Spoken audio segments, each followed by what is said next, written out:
한 사람과 20여 년을 함께하며 그 사람의 곁을 걷는 일은 호젓하고 오붓하고 또 외로운 일이었다. 그러나 나는 사람들이 그리 많이 다르지는 않는다는 생각을 한다.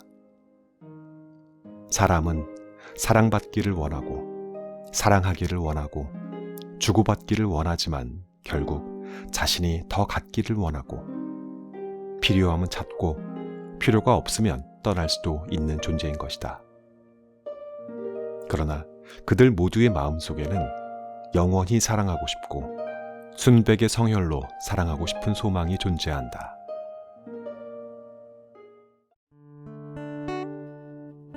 책 읽는 자작나무.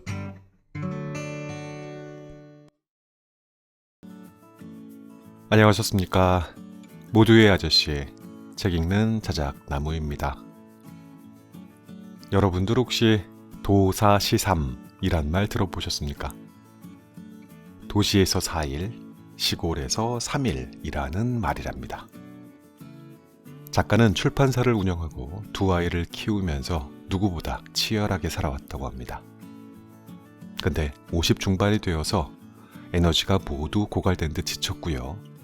그래서 도사시삼이라는 반절짜리 귀촌을 선택했다는 거예요. 자, 이젠 됐다. 시골에 집도 지었겠다. 이제야말로 내가 꿈꾸던 게 다 이루어졌다 라고 생각을 했는데 이게 웬걸. 그렇게 도시와 시골을 오가던 생활도 숨가쁘기는 매 한 가지였다고 해요. 책의 제목은 이곳에 볕이 잘 듭니다 입니다. 도서출판 나무생각에서 펴냈고요. 대표이기도 한 한순 작가님의 글입니다. 처음 이 책을 받았을 때 제목에 대해서 두 가지 생각이 동시에 들었습니다. 안에 무슨 글이 들었었대도 나는 이 책을 사랑할 거야. 제목이 너무 사랑스러워. 또 한편 유튜버로서의 두 번째 인격체가 나타나서 간질간질 귓속에다가 뭔가를 말합니다. 이 바보야. 이 제목은 너무 단순하고 절대 클릭이 유도되지 않을 거야. 눈에 확 끌만한 강한 부제목을 만들어서 전면에 써야 될 것 같아. 알았어? 책을 모두 읽은 후에 마지막 장을 덮으면서 저는 한쪽 편의 손을 번쩍 들어줬습니다. 이 책의 제목은 바로 이거였어야 하고 나의 유튜브 썸네일도 반드시 이 제목이어야 한다라는 결심이요. 조금은 심심한 듯 뚜렷함은 없지만요. 볕이 잘 드는 마당에 앉아 따스했던 옛집의 풍경을 떠올리면서 자연의 속삭임에 귀를 기울이는 작가의 모습을 이보다 더 잘 나타내 줄 수 있는 제목은 없을 것이라고 확신했거든요.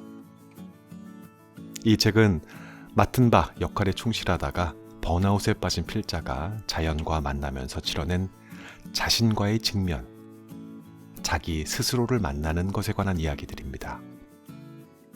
문을 열고 나가면 바로 나무들과 만나듯이 자신과 직면한 곳에서 자연은 때로 스승이었고 때로 부드러운 친구가 됩니다. 그 과정에서 꽃이 피고 바람이 불고 눈이 쌓입니다. 얽매여 있던 일상의 문제들과 마음의 갈등으로 인해 고군분투하고 있는 여러분들에게 시골 신입생 여자 사람 한순 작가의 바로 이 책을 권하고 싶습니다. 자작나무는 도영시7, 즉 도시에서 0, 시골에서 7일을 살고 있는데 저는 왜 더 시골 생활을 그리워하고 있을까요? 정말로 진심으로요. 그 마음이 이해가 되지 않더라고요. 여기보다 더 시골이 어디지? 어디로 가야 되지? 이랬다니까요. 북튜버를 계속하려면 인터넷은 돼야 될 텐데 뭐 또 이런 쓸데없는 생각을 아주 심각하게 한참 했습니다. 결국 중요한 건 우리가 어디에서 머물고 있는가는 아닐지도 모르겠습니다. 오늘도 끝까지 함께 해주십시오.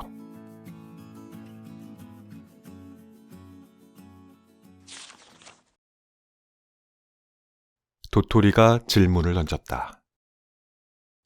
시골에서 잠을 자다 한밤중에 딱, 딱 집을 울리는 소리가 들리곤 한다. 처음에는 집 짓는 과정에서 공사가 잘못되어 집의 어느 부분이 갈라지는 소리인가 생각했다. 그런데 아침에 일어나 지난밤 소리가 났던 곳으로 올라가 이곳저곳을 자세히 살펴보아도 별 흔적을 찾을 수 없었다. 대신 그곳에는 도토리가 떨어져 있었다. 도토리 떨어지는 소리가 이렇게 큰가? 의아한 마음도 들었지만 다른 이유를 찾을 수 없으니 도토리에게 심증이 갔다. 추리는 적중했다. 10월이 깊어질수록 그 소리는 점점 더 요란해졌다.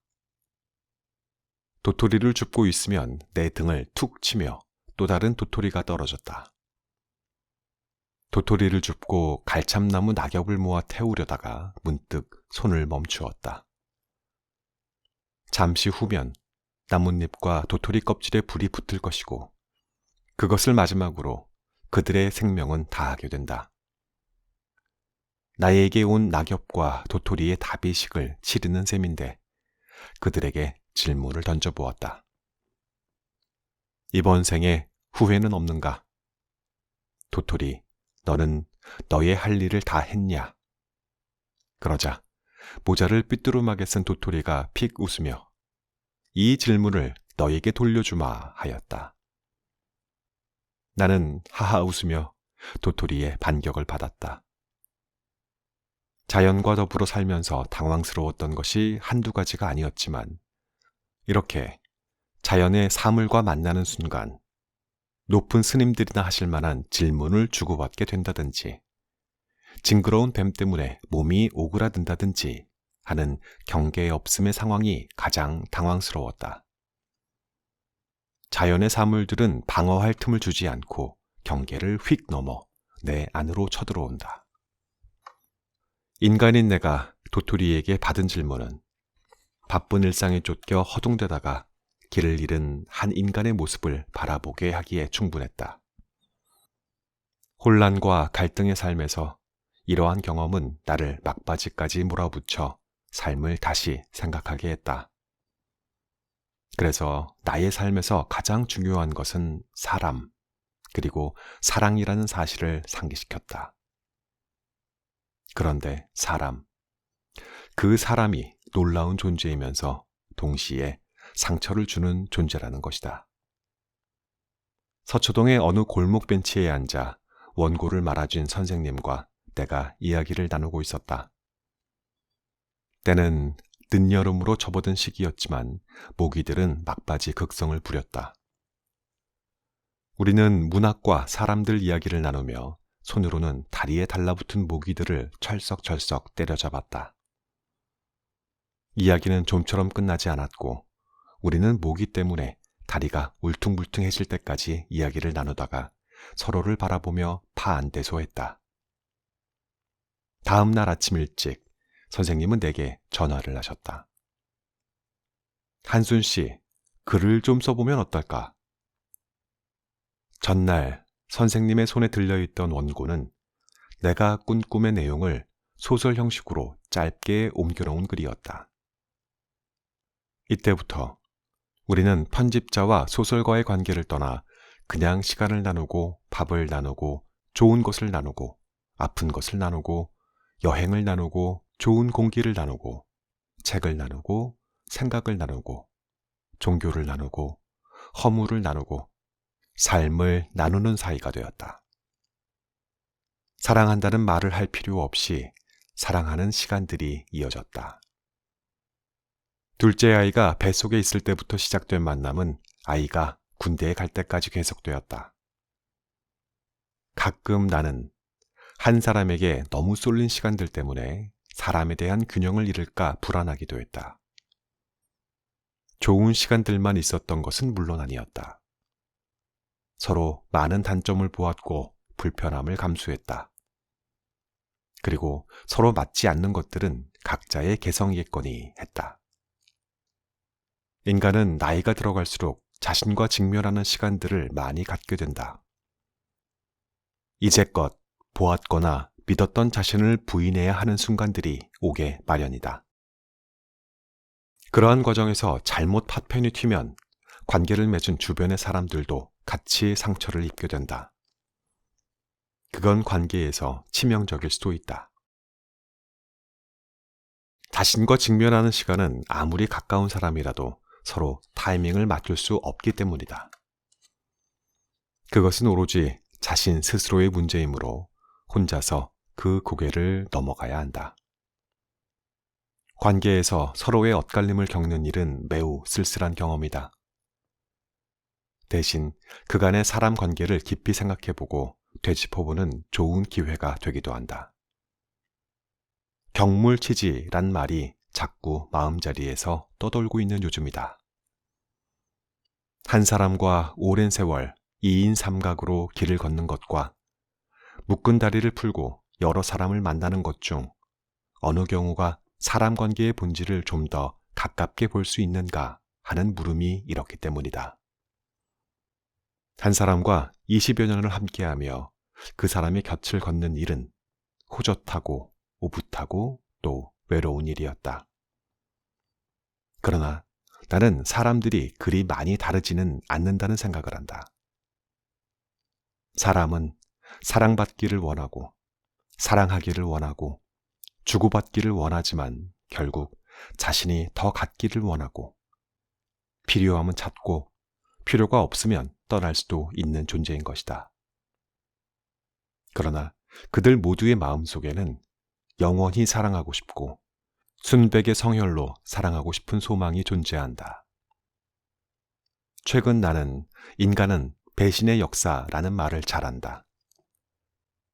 잘할 만큼 잘하 더 이상 간섭을 원하지 않는다는 배신, 트렌드가 바뀌었다고 떠나는 배신, 실리적으로 필요가 없다고 떠나는 배신, 도토리가 나무에 매달릴 만큼 매달렸다고 떨어지는 배신도 있다. 아버지도 세상을 사실 만큼 사셨다며 내 곁을 떠나셨다. 나는 자연의 섭리와 배신이 어떻게 다른지 잘 모른다. 어쩌면 배신은 아주 자연스러운 것인지 모르겠다. 모든 것이 영원하리라는 거짓말을 전제로 보면 모든 생태계는 배신의 체계 속에 있다. 순환의 연속은 항상 변한다는 것을 전제로 한다. 사람은 이상을 가지고 변하지 않는 어떤 것을 늘 바라고 꿈꾸지만 그렇기에 또 상처를 받는다. 경물치지. 모든 사물의 이치를 끝까지 파고들어 앓매 이른다는 뜻이다. 사람 관계의 이치를 끝까지 파고들어 앓매 이를 수 있을까?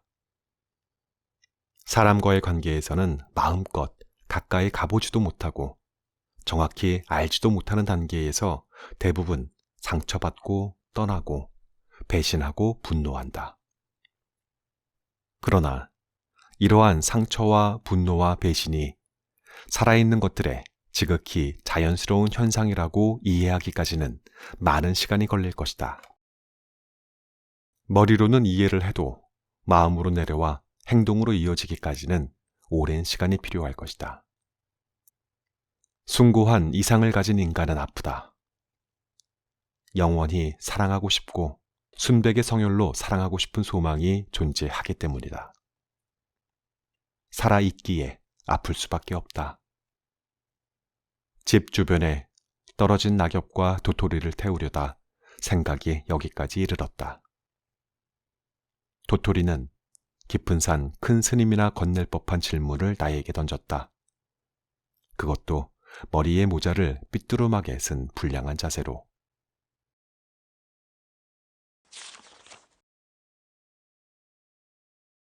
꽃의 하한 거. 저기서 무엇인가 다가온다. 절정을 뽐내던 배롱나무 꽃잎이 살짝 그늘을 들이우며 주름끝 수분을 안쪽으로 거두던 날. 꽃 분홍빛 배롱나무 그늘에 앉아 먼 곳에서 다가오는 무엇을 바라본다. 그곳에서 나는 발목까지 찰랑이는 면 스커트에 뒤축을 접은 푸른색 운동화를 신고 손에는 아이들 간식과 과일이 든 바구니를 들고 걸어오고 있다. 내소사 절 입구 돌다리에 걸터 앉아 아이들이 오기를 기다리고 있다. 간식 바구니에서는 여름 햇살을 온몸으로 받아들인 사과향이 올라오고 개구지기만 한 두 녀석은 고단한 얼굴에 허연 번짐을 얻고 산사 입구를 뛰어다닌다. 너무 평화로워 막막하기까지 했던 내소사의 여름. 나무와 절과 하늘과 구름 사이로 떠다니는 빈 공간이 보였다. 어느새 나이를 먹어버린 나는 둥실 공간 위로 떠올라 그날의 젊은 나를 쳐다보고 있었다. 나는 남편에게 사진을 찍어달라고 하였다. 이 느낌을 사진에 담아두고 나이 든 어느 날 이 사진을 꺼내보리라 생각했기 때문이다. 내소사를 보러 간 것이 아니었다. 내소사의 향기와 빈 공간이 그리웠을 것이다. 어쩌면 막막함의 구체적인 느낌이 더 그리웠는지도 모르겠다. 삶은 막막함이다. 막막함을 빼놓고 어찌 삶을, 사람을 이야기하랴. 시어머님은 중풍으로 누워 계셨고 아이들은 자라났고 만들어야 하는 책은 역사에서 철학으로, 문학, 실용으로 장르를 오가고 있었으니 재미있으면서도 막막한 그 시절이었다. 시골 생활을 시작하면서 아이들과 일주일에 며칠을 자연스레 떨어져 있게 되었다. 시골에 같이 사는 이웃이 아이들의 안부를 물으며 엄마, 아빠가 독립했다고 우스갯소리를 하셨다. 맞는 말씀이다. 나는 워킹맘으로 아이들에게는 늘 모자란 엄마였으므로 아이들에게 더 진한 애착을 갖고 있었다. 두 아들의 고3 시절, 야간 자율학습이 끝나기 전에는 잠자리에 들어본 적이 없다. 사과 파이를 사다 놓고 혹은 간단히 야식을 옆에 놓고 아이들의 발소리를 기다렸다. 그런데 대학을 가고 군대를 다녀오고 아이들의 목소리는 굵어졌다. 아이들의 뒤통수에 대고 뭐라 말해도 그 말은 나에게로 되돌아오는 것 같았다. 어느 날 문득 아이들이 너무 커버렸다는 생각이 들었다. 불현듯 젊은 여름날 내소사의 풍경이 가슴 한쪽에 떠올랐다. 그때 찍었던 한 장의 사진을 꺼내볼 나이가 바로 지금이 아닌가 하는 생각이 들었다. 진하고 진한 애착 덩어리들을 끌고 모든 인연에서 자유롭다는 산사를 찾았던 여름. 아마도 난 지금 언저리 어떤 시절을 예상하고 있었나 보다. 여름의 어느 시기를 정점으로 나뭇잎들의 밀도가 떨어지고 꽃잎 끝에 수분도 줄어든다. 저녁 바람이 서늘하게 팔뚝을 스치면 가슴이 철렁한다. 사물을 제외한 빈 공간의 노크다. 자고 이래로 모든 애착에서 벗어나 깨달은 여성을 찾아보기는 어렵다. 사람을 죽이는 전쟁터 총뿌리 앞에 꽃을 들고 나서 목숨을 걸고 다 같이 살아보겠다는 진한 애착. 아이를 출산한 엄마가 죽자 할머니의 가슴에서 젖이 나왔다는 이야기는 모진 여성의 본질을 보여준다. 묻 여성들이 그러하듯 나도 엄마처럼 살지 않으리라 다짐했었다. 어려서 내가 바라본 엄마는 몸에 경련이 일어도 식구들을 위해 밥을 하고 오빠들 와이셔츠를 각을 세워 다렸다. 나는 엄마에게 반항이라도 하듯 아버지의 낡은 점퍼와 오빠들의 헐렁한 티셔츠를 입고 다녔다. 주말이면 산에 올랐고 록 클라이밍도 마다하지 않았다. 로프도 없이 암벽을 오르는 족두리봉 클라이밍에 익숙해지자 나의 눈은 점점 인수봉으로 향했다. 인수봉은 멤버와 로프 그리고 클라이밍 신발까지 갖추어져야 오를 수 있는 전문가 코스 중 하나였다. 그런데 한 가지 마음에 걸렸다. 엄마의 눈이었다. 보이지 않는 엄마의 눈이 자꾸만 나를 쳐다보는 것이었다. 모든 장비가 갖추어졌다 하더라도 상당한 위험이 내재한 곳이 인수봉 클라이밍 코스였다. 인수봉에 대한 사모가 깊어갈수록 마음속 엄마의 눈의 호소도 강해졌다. 클라이밍 신발을 살까 말까 망설이다 추석날 저녁 선배 언니와 북한사 자락에서 만났다. 집에서 싸온 부침개를 먹으며 달빛에 빛나는 인수봉을 바라보고 있자니 이제까지 만났던 세계와는 다른 신비로움이 느껴졌다. 나는 결국 클라이밍 신발을 사기로 결정했다. 푸른 달빛 아래 상아빛으로 우뚝 솟은 인수봉이 마음속 갈등을 무화시키며 푸른 시면으로 나를 끌어당겼던 것이다. 그 주말에 등산을 가려 등산화를 찾으니 어디에도 간 곳이 없었다. 어머니는 외출을 하셨고 집에는 아무도 없었다. 나는 신발을 찾느라 집안 온 구석을 들쑤시며 다니기 시작했다. 그러다 보니 화장실 한쪽 끝에 커다란 고무통이 앉아있는 것이 눈에 들어왔다. 나는 혹시나 하는 마음에 고무통 뚜껑을 열었다. 그런데 그곳에 등산화가 얌전히 들어가 있는 게 아닌가. 나는 가슴이 철렁해 등산화를 꺼내지 못했다. 어머니의 직감이 나의 클라이밍을 말리고 있었다. 나는 고무통 앞에 한참을 가만히 서 있었다. 그리고 어머니에게 지기로 마음먹었다. 어머니는 위험을 무릅쓰고 시면의 세계로 뛰어들려는 나의 갈등을 몸으로 느끼고 있는 것 같았다. 그 후 나는 무릎을 살짝 덮는 치마를 입기 시작했다. 너무 아프고 힘든 사랑을 하는 엄마에 대한 반항이 1차로 무너진 시기였다. 세상에 엄마가 될 준비가 되어 자식을 낳는 사람이 얼마나 될까? 결혼을 하고도 아이에 대한 생각은 별로 없었다. 그렇게 한 해가 지나가자 시할머니께서 애기 안 낳을 거면 밥도 먹지 마라며 웃으셨다. 그제야 결혼과 아이가 이어지는 과정 중 하나라는 생각을 했다. 아이를 낳으려면 건강해야 한다는 생각에 흑염소를 주문해 열심히 먹었다. 이렇게 미숙하게 엄마가 된 나에게 육아는 좌충우돌, 우왕좌왕의 연속이었다. 왜 뛰어다니는지도 모른 채 뛰어다녔고 현기증에 눈앞이 아득해져도 아이들 숙제를 붙잡고 씨름했다. 5남매의 막내로 태어난 나는 일찍이 어른들의 고생을 느꼈고 약간의 허무와 살짝 낀 방랑기로 중무장되어 있었다. 그런데 아이들 앞에서 그때의 나는 여지없이 무너졌고 어느새 어머니 모습으로 변해 있었다.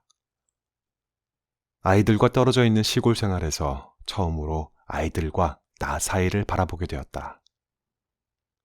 어느 시인의 말처럼 저 어린 것들이 나를 부축하고 여기까지 왔구나를 절절히 느끼는 시간들이다. 나를 부축하고 여기까지 왔으니 나는 이제 저 아이들에게 자유를 주고 싶다. 그래서 시골에서 사는 일로 마음을 다지며 아이들과 나 사이를 만들고 싶다. 깨달음에 도달해 집착을 버리고 자유를 얻은 여성은 없다. 나도 엄마처럼 깨닫지 못할 것이다. 그래도 온몸의 직감으로 자식들의 보이지 않는 눈은 될 수 있을 것이다. 저 사이로 무엇인가 다가오는 것이 느껴진다. 숲속 저 멀리서 다가오는 저것, 그것은 바로 절대 고독, 그분이다. 깨달아도 깨닫지 못하여도 비껴갈 수 없는 그분. 사랑해도 소용없고 사랑하지 않아도 소용없는 절대자 그분. 나는 그분과 아주 천천히 친해지려 한다. 나는 그분 앞에서 백전백패이므로 가급적 아주 천천히 다가가려 한다.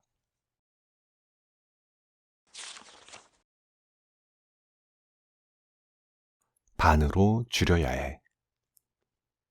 눈이 내린다. 하얗게. 보아도 보아도 질리지 않는 색.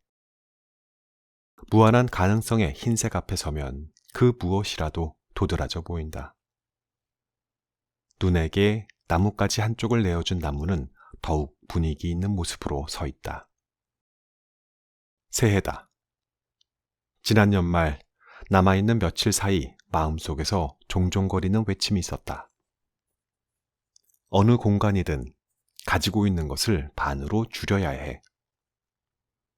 올해가 가기 전에 해야 할 일이 있다면 물건을 밖으로 내놓는 일. 빈 공간을 많이 만들수록 물건이나 사람이 선명하게 보일 것이다. 그리고 그 여백의 공간으로 진정한 복이 깃들 것이다.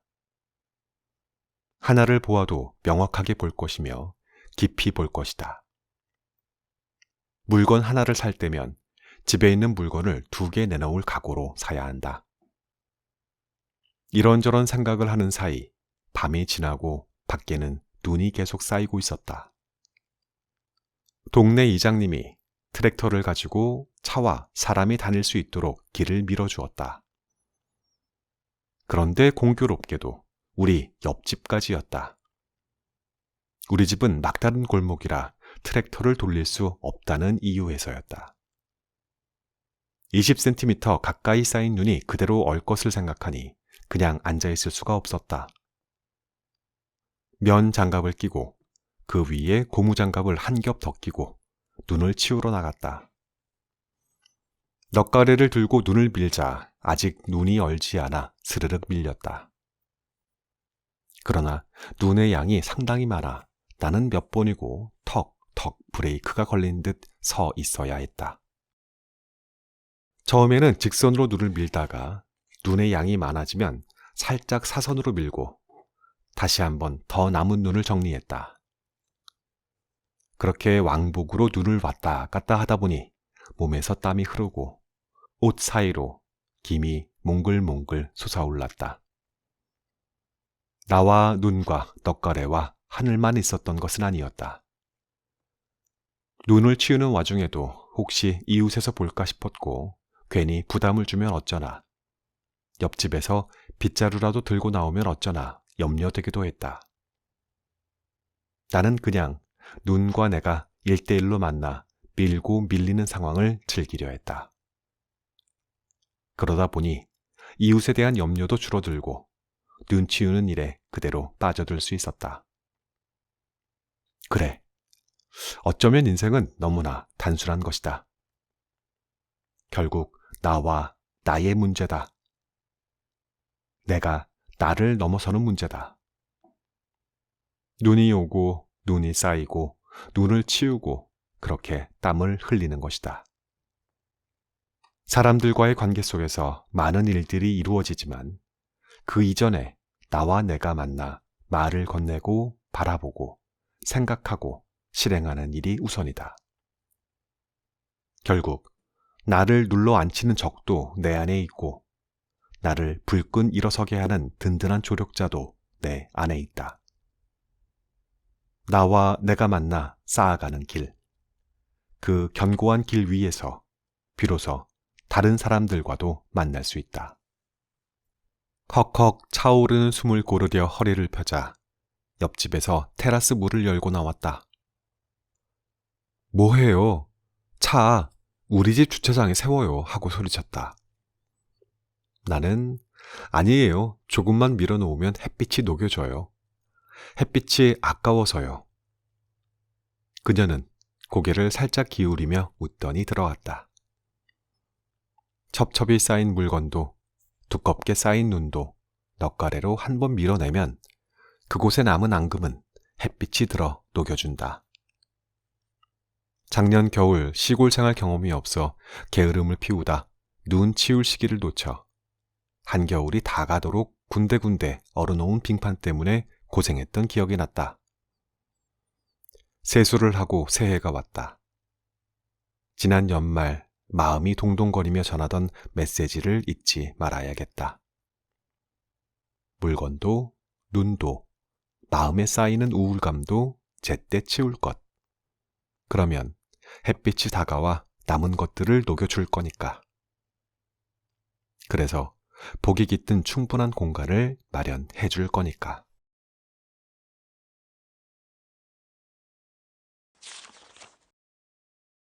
가장 먼저 보여주고 싶은 사람. 시골집 창가에 앉아 비 오는 바깥 풍경을 바라보고 있다. 같이 서 있어도 이질적으로 보이던 풍경들이 촉촉한 안개비에 한 덩어리로 뭉개진다. 엷은 안개를 몸에 감은 나무는 내리는 비에 겉만 젖은 것이 아니다. 옛 어른들은 죽을 운을 맞는 해에 집을 짓는다고 했다. 나는 집을 지으면서 그 말의 의미를 실감했다. 그만큼 집 때문에 몸으로도 마음으로도 어려운 상황을 많이 겪어야 했다. 어찌어찌 우여곡절 끝에 근 1년이 걸려 집을 완성했을 때에는 그래서 그 기쁨이 더할 수밖에 없었다.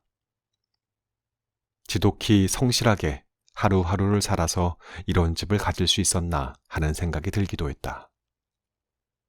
남편과 나는 집 주변을 돌며 사진을 찍어댔다. 사진 속에 나무 한 그루 집어넣었다가 저 멀리 집과 떨어진 숲까지 올라가 집을 찍어보기도 했다. 그러다 문득 이 집을 가장 먼저 보여주고 싶은 사람이 누구인가 생각했다.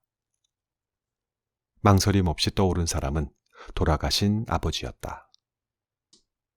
나는 50이 넘은 지금도 아버지 품에 번지던 구수한 담배 냄새를 기억한다. 아버지는 세상살이에 능란하지 않았다. 동업을 하던 친구에게 사기를 당하고도 오죽하면 그랬겠느냐 불쌍히 여기며 헤어질 때에는 당신 손에 들린 국수 한 근 중 절반을 떼어 들려 보냈다는 이야기도 들었다. 그토록 마음이 약하고 인정 많은 아버지여서 우리는 하지 않아도 될 고생까지 했다. 아마 내가 대여섯 살일 때일 것이다. 아버지는 무주 구촌동 깊은 골짜기에 들어가 홀로 기거하며 잠농을 하셨다. 이 시기를 제외한 나의 성장기에 아버지는 늘 사정거리 안에 계셨다. 예민하고 몸이 약했던 어머니를 대신해 내 주변을 맴돌고 계셨던 것이다.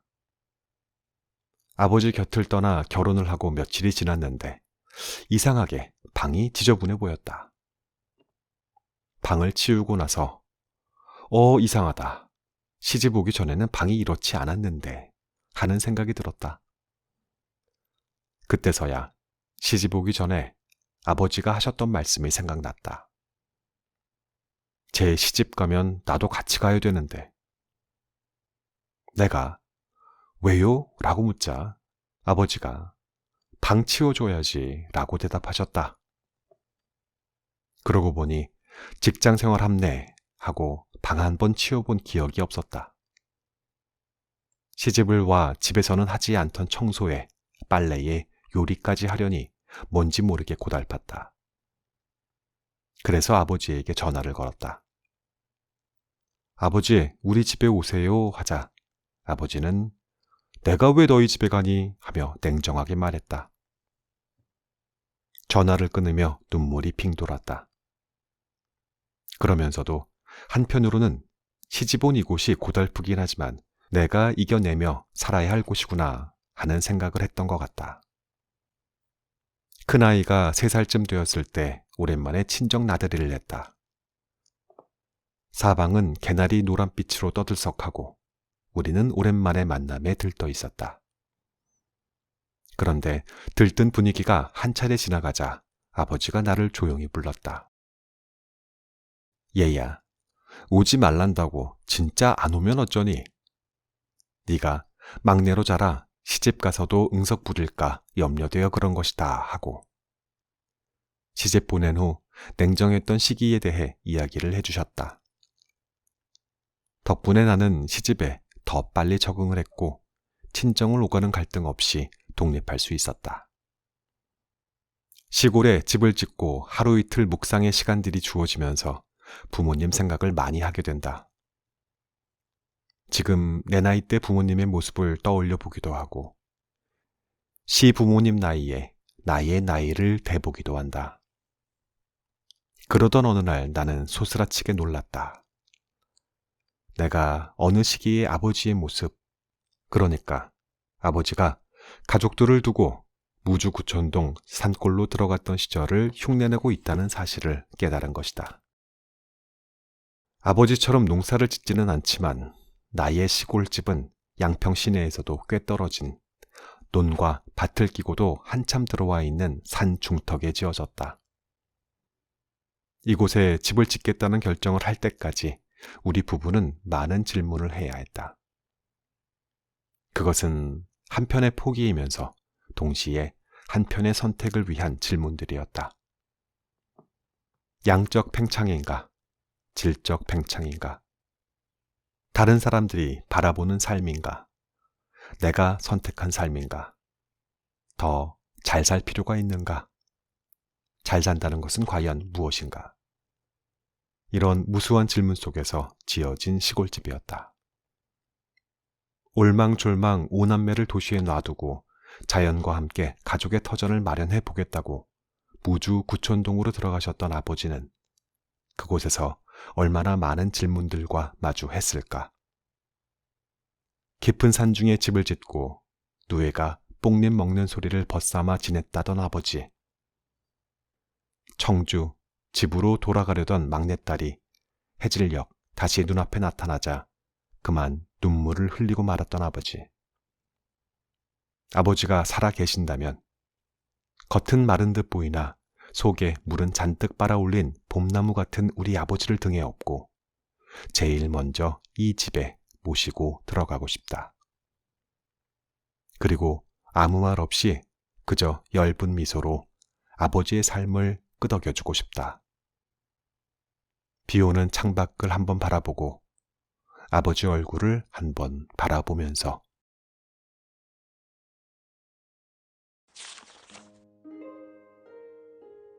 열정과 사랑. 결혼을 3번 하고 이혼을 3번 한 80이 된 여배우에게 앵커의 질문이 날아왔다. 사랑이 뭐라고 생각하세요? 나는 사랑과 열정을 구분하는데 80년이 걸렸습니다. 그녀의 대답은 사랑에 대한 정의도 열정에 대한 정의도 아니었다. 열정의 탈을 쓴 사랑과 사랑의 탈을 쓴 열정 사이에서 뒤엉켜 있던 삶을 그대로 드러내 보이고 있었다. 열정이 자기 중심적 에너지라면 사랑은 상대 중심적 에너지일까? 그러나 많은 사람이 자신을 사랑하면서 타인을 사랑한다고 말한다. 애달픈 혼돈이다. 연인의 사랑이든 부부의 사랑이든 부모 자식 간의 사랑이든 이 혼돈은 늘 존재한다. 대화를 나누면서도 들어주는 마음이 충만하다면 아마도 그것은 사랑일 것이다. 그런 사람은 자신의 의지대로 말하지 않고 상대의 마음에 귀를 기울이거나 그의 눈을 지그시 바라볼 것이다. 밤에도 홀로 피는 저 열정, 내가 나 자신을 혼돈하게 만드는 저 열정과 사랑을 좀 더 깊이 바라볼 걸 그랬다. 내가 나를 사랑하고 나면 다른 사람도 사랑하게 된다는 것을 늦었지만 이제라도 알게 되어 참 다행이다. 오늘의 낭독은 여기까지 마감하겠습니다. 또 다른 좋은 책으로 얼른 찾아오겠습니다. 함께 해주셔서 고맙습니다.